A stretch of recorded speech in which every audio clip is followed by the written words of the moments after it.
Good morning friends, कैसे हैं आप सब। आई होप आप सब बहुत अच्छे होंगे and welcome back to my channel Shikha की दुनिया। और टाइम हुआ है सुबह के 9 बजे हैं और दिन है आज करवा चौथ का।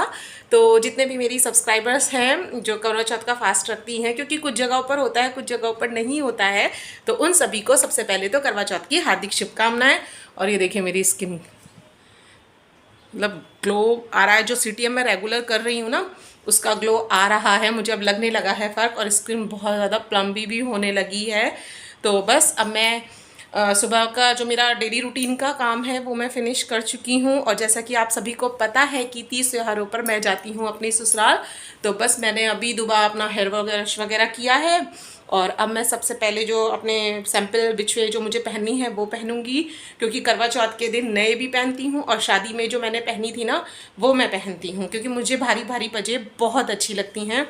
तो बस मैं कर रही हूँ घर जाने की तैयारी और साड़ी वगैरह सब मेरी तैयार हो चुकी है, जो सामान मुझे लेकर जाना है वो भी हो चुका है। और हमारे यहाँ पर करवा चौथ कैसे होती है वो मैं आज आपको डिटेल में दिखाऊंगी। आपके यहाँ पर किस तरीके से होती है वो मुझे ज़रूर बताइएगा।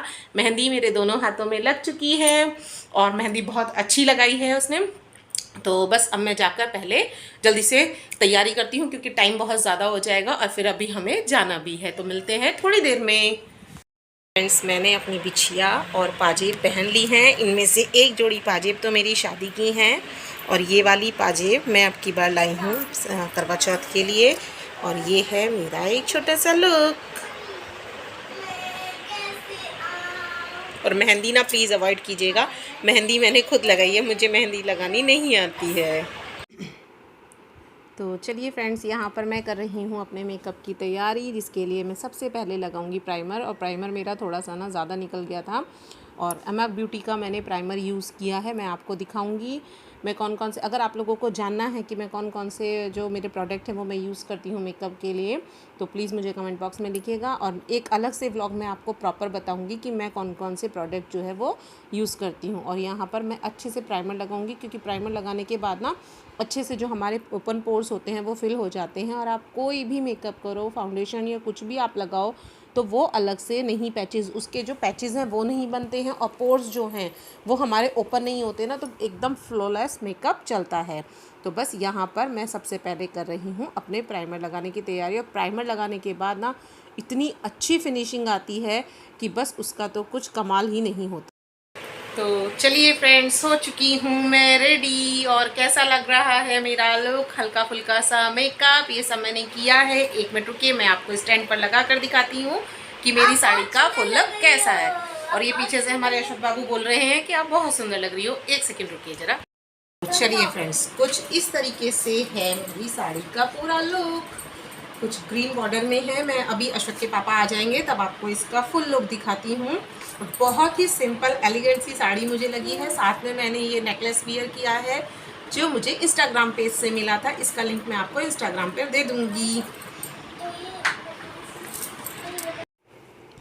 तो चलिए दोस्तों, अब मैं आपको दिखाती हूँ अपना पूरा का पूरा लुक, मैं कैसी तैयार हुई हूँ, कैसी लग रही हूँ। रेड कलर की ये साड़ी है जिसमें थोड़ा चौड़ा बॉर्डर है। बहुत सिंपल सी साड़ी ये लगी, मतलब मुझे इतनी अच्छी लगी कि मुझे करवा चौथ के लिए ना इससे बेस्ट साड़ी कोई और लगी ही नहीं, क्योंकि ज़्यादातर हैवी साड़ियाँ मेरे पास बहुत सारी हैं। इवन इतनी है कि शायद जो लास्ट ईयर मैंने करवा चौथ पे पहनी थी ना वो अभी दोबारा मैंने पहनी भी नहीं है। और ये देखिए इसमें पतला सा और सिंपल सा बॉर्डर, उसके बाद में ये छोटे छोटे से क्लिप्स जो मैंने लिए हैं यहाँ पर। और इसी तरीके से मैंने एक सिंपल सा और बहुत ही प्यारा सा लुक वेयर किया। आपको कैसा लगा कमेंट बॉक्स में मुझे ज़रूर बताइए। और यहाँ पर हम बैठ चुके हैं अपनी कथा सुनने के लिए, जो कि हम लोग सुनते हैं। और हमारे यहाँ कथा जो है ना वो दोपहर में 12 बजे से पहले या 12 बजे के बाद ही सुनी जाती है। तो अप्रॉक्स हमें 12 तो बज ही जाते हैं। पहले मैं और मम्मी सुना करते थे ना, तो हम जल्दी समय से ही सुन लिया करते थे, क्योंकि उसके बाद खाने वगैरह की तैयारी करनी होती थी। सामने मम्मी बैठी हैं, इधर मेरी छोटे वाले सिस्टर इन लॉ बैठी हैं और सामने मैं, और इधर दोनों बच्चे और छोटे वाली दौरानी मेरी बैठी हुई है। तो बस यहाँ पर ये दोनों बच्चे भी बैठे हुए थे कि हमें भी कहानी सुननी है, और बस हम उसी बात से वो कर रहे थे। यहाँ पर दीदी के यहाँ क्या होता है, जो चुन्नी होती है ना शादी वाली, वो इन्होंने ली थी। हमारे यहाँ पर ऐसा नहीं होता है, या मम्मी ने कभी हमें दिलवाई नहीं, तो हमने वो चीज़ कभी की भी नहीं है। तो बस यहाँ पर हम इन बच्चों को समझा रहे हैं, इन्हें भी चावल चाहिए थे और हम उसके बाद कथा सुनते हैं। कथा सुनने के बाद हम कुछ चाय वगैरह जो हमें पीनी होती है वो हम पी लेते हैं।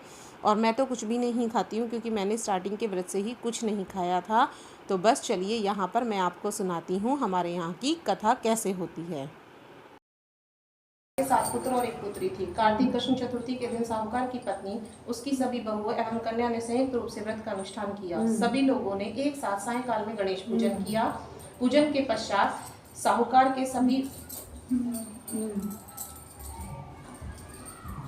के सभी पुत्र भोजन करने बैठे। भोजन करते समय साहूकार के पुत्रों ने अपनी बहन से भोजन करने का आग्रह किया। बहन ने उत्तर दिया, तुम सभी लोग भोजन कर लो, मैं चंद्रोदय होने के पश्चात अर्घ्य दे लेने के बाद ही भोजन करूंगी। बहन की बात सुनकर भाइयों ने कुछ दूरी पर मैदान में अग्नि जला दी और उस अग्नि के प्रकाश को छलनी में से दिखाकर कहा, बहन देखो सामने चंद्रमा निकल आया है, अब तुम भी भोजन कर लो। भाई की बात सुनकर उस कन्या ने अपनी भाभियों से भी यह बात दोहराई। उसकी भाभियां इस कपट रूप बात को जानती थीं। उन्होंने उनसे कहा, अभी चांद नहीं निकला है, तुम्हारे भाइयों ने अग्नि के प्रकाश द्वारा तुम्हें चंद्रमा के उदित होने का भास कराया है। परंतु अपनी भाभियों की बात पर उस कन्या ने कोई ध्यान न देकर अर्घ्य दे डाला और उसके बाद भोजन भी कर लिया। उसके इस कृत्य से गणपति भगवान अत्यधिक रुष्ट हो गए, जिसके फलस्वरूप उस कन्या का पति भयंकर रोग से ग्रसित हो गया। चिकित्सा आदि कराने से संचित धन नष्ट हो गया और वह अत्यंत शोकाकुल होकर कष्ट भोगने लगी। कष्ट भोगने के बाद जब उसने अपनी भूल का ज्ञान हुआ तो वह बारंबार मन में पश्चाताप करने लगी। उसने अपनी भूल के लिए गणेश जी से क्षमा याचना की और व्रत को पुनः भक्तिपूर्वक पूरा किया। उसकी आराधना से गणेश भगवान प्रसन्न हुए तथा सभी कष्टों का निवारण कर उसे धन्य धान्य से पूर्ण किया। अतः इस व्रत को जो भी प्राणी विधि पूर्वक संपन्न कर लेता है उसकी सभी आशाएं पूरी हो जाती हैं। और ये हो गई है हमारी करवा चौथ की कहानी पूरी। उसके बाद एक कथा और होती है चटक बिनाऊ महाराज की, वो मम्मी सुनाती हैं क्योंकि वो कहानी मम्मी को ऐसे ही याद है, उसके लिए कोई किताब वगैरह देखने की ज़रूरत नहीं पड़ती है। तो बस, और वैसे भी ज़्यादातर कहानियों के बाद ना मोस्टली सभी के यहाँ पर ये चटक बिनाऊ की कहानी होती है। मम्मी नीचे नहीं बैठ पाती हैं, आपने लास्ट टाइम के व्लॉग में भी देखा होगा, तो मम्मी हमेशा पटरे पर या कुर्सी पर ही बैठती हैं। और जब से दीदी के देहांत के बाद से ना मम्मी बहुत ज़्यादा अपसेट हो गई हैं, तो हम ज़्यादा किसी भी चीज़ के लिए फोर्स भी नहीं करते। और ये देखिए गौरा को यहाँ पर कैसे अजीबोगरीब मुँह वो बना रही है। तो बस यहाँ पर जैसे ही हमारी चटक बिनाऊ की कहानी पूरी हुई, हमने अपने अपने पल्लों में अपने अपने चावल बांध लिए।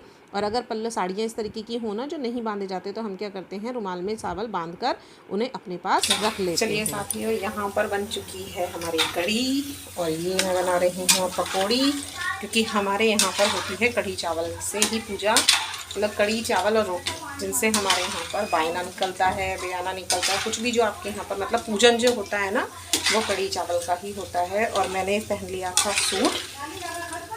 लग गया मम्मी, चढ़ा रही हूँ अभी। तो मैंने यहाँ पर वियर किया था ये चेंज करके सूट रेड कलर का। इसका अभी मैं आपको दिखाऊंगी, पहले मैं पकौड़ियाँ बना लेती हूँ। और मम्मी बैठी हैं बाहर, दोनों बच्चे बाहर खेल रहे हैं और मेरा लुक सूट पर भी मैच करिए आज का।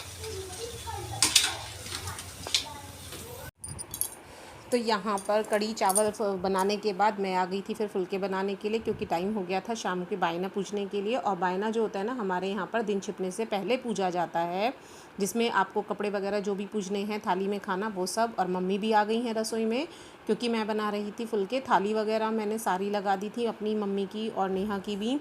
तो बस यहाँ पर मैं उसी की ही तैयारी कर रही थी। और यहाँ पर मम्मी आई तो मम्मी ने फुलके चिपट दिए। मम्मी बोली चल मैं इतना काम कर देती हूँ, क्योंकि मम्मी से ज़्यादा काम अब नहीं होता है, पैरों की वजह से भी, सर्वाइकल की वजह से वो बहुत ज़्यादा परेशान हो जाती हैं। आज तो उन्हें काफ़ी रिलीफ था। तो बस यहाँ पर जल्दी जल्दी मैंने बना दिए हैं सबके फुलके, क्योंकि फिर दिन छिपने से पहले बायना पूज जाएगा। और मैं यहाँ पर मम्मी से यही कह रही थी कि मम्मी यहाँ तो बहुत गर्मी है, क्योंकि हम जहाँ रहते हैं ना मुरादनगर में, यहाँ पर इतनी गर्मी नहीं लगती है। तो बस यहाँ पर मैं और मम्मी साथ में ही वो बातें भी कर रहे थे और मैं साथ के साथ फुलके बना रही थी। हमारे यहाँ पर थाली में 4 फुलके, कढ़ी, चावल इस तरीके से रखे जाते हैं। हाँ, बस इतना था कि जल्दी जल्दी में मैं करवा पूजन की वीडियो शूट करना भूल गई, क्योंकि फ़ोन पकड़ने वाला भी कोई नहीं था और मैं वहाँ पर फ़ोन रखने के लिए मुझे कुछ ऐसा सूटेबल दिखा भी नहीं जो मैं कर पाती। तो बस इसी तरीके से मैंने ये छोटी छोटी क्लिप्स आप लोगों के साथ शेयर की हैं। और मैंने मम्मी को साड़ी, पापा जी के लिए जोड़ा वगैरह सब कुछ इसी तरीके से हमारे यहाँ पर पूजा जाता है। जिसकी जैसा मन हो वो उस तरीके से करता है। तो बस यहाँ पर मैंने फटाक से डाल दिए हैं फुलके और मम्मी लगा रही थी थालियों में फुलके तैयार करके। पहले मम्मी पूजेंगी, फिर मैं पूजूंगी, फिर जाकर नेहा पूजेंगी। बस आ जाओ।